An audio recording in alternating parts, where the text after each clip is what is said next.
看一下克拉奇的《万千花蕊慈母悲哀》。这首歌是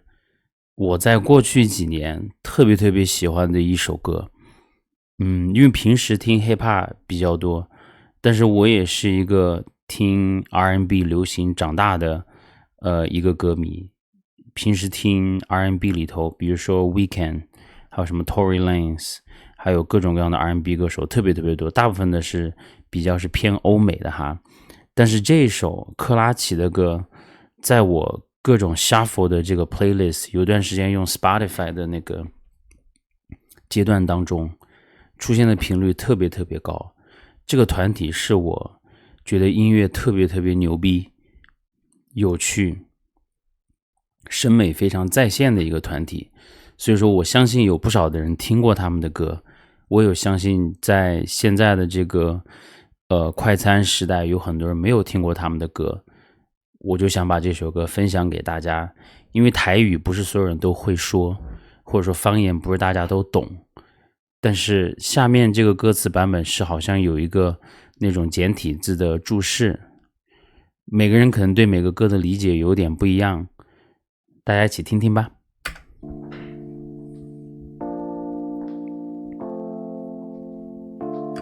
一开始这个封面好像最后还少了字母哈，可能当时没有校对到，但感谢这个博主把这个字幕做出来了。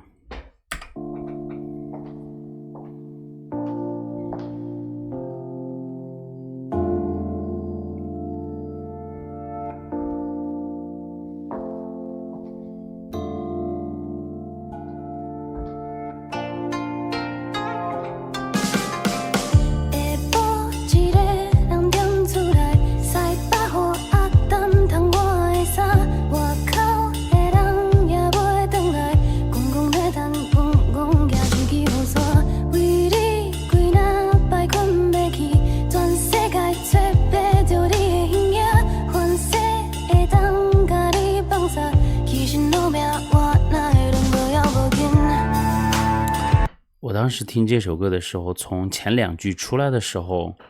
我可能对台语不是很陌生哈，也看了很多综艺啊、节目什么的。当他出来的这个嗓音，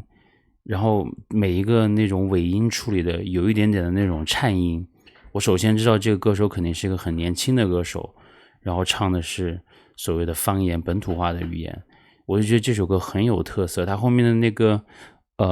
伴奏呀，那种编曲，我也知道这首歌不是一个 hiphop，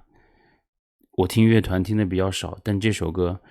前30秒的那前20秒的那种好听，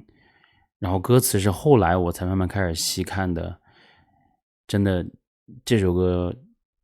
那种感觉是不一样的，大家多听一听，听到后头就知道了。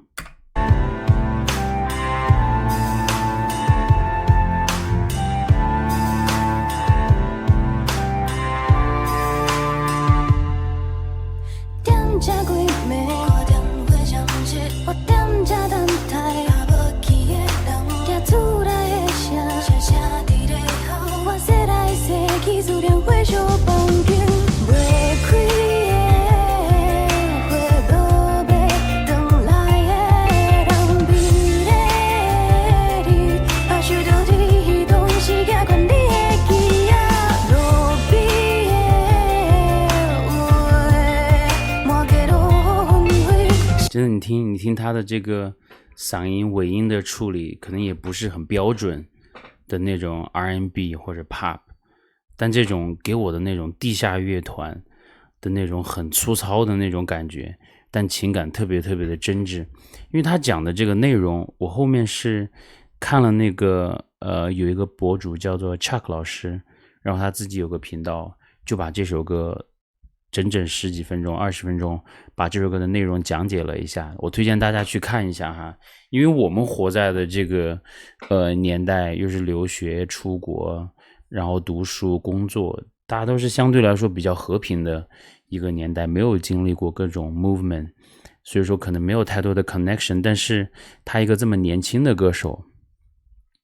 能够写出真的很有深度的歌词，然后找他自己的可能团队的另外一个团员主唱好像叫夏子，另外那个他的那个团员跟他一起合作的2个人能够在一起搞出这样的一个作品，我真的是觉得把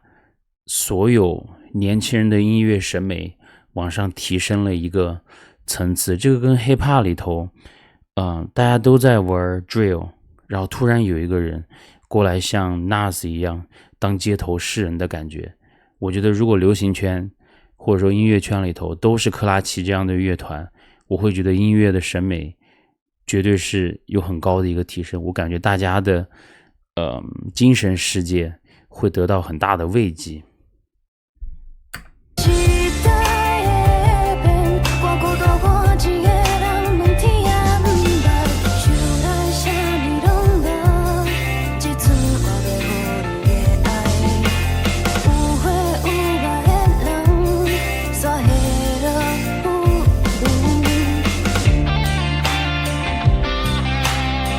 也许它下面那个简体字的翻译不是很准确哈，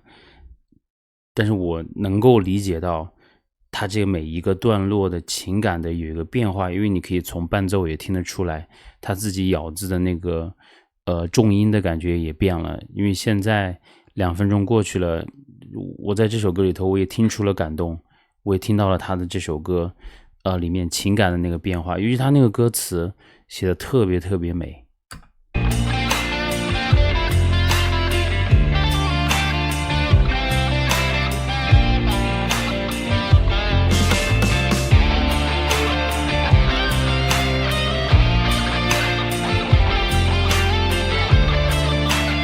克拉奇应该是我少有的会听的乐团，因为听 hiphop 听多了之后，你的脑子就会被 program， 你就老是想听点炸的东西，听 R&B 你就想听点 sexy 的东西，但听到乐团这种你就很需要追寻那种特别 real 的东西。那克拉奇给我带来这种感觉，还有一些来自北京的乐团会给我带来这种感觉。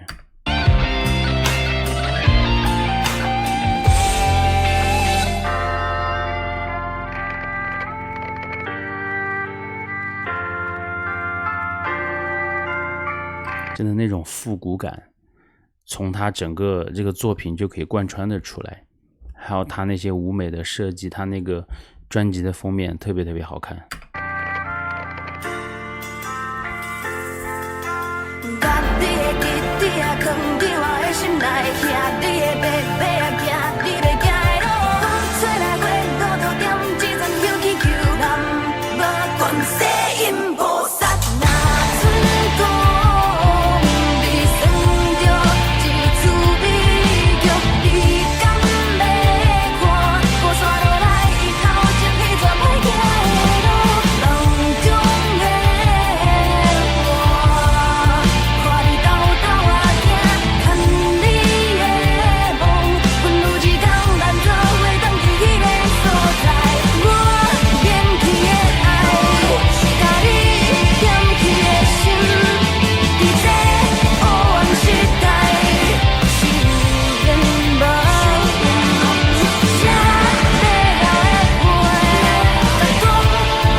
后面这歌词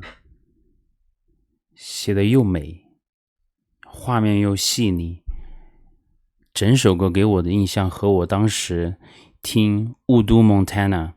的那首雾都夜话带来的冲击是一样的。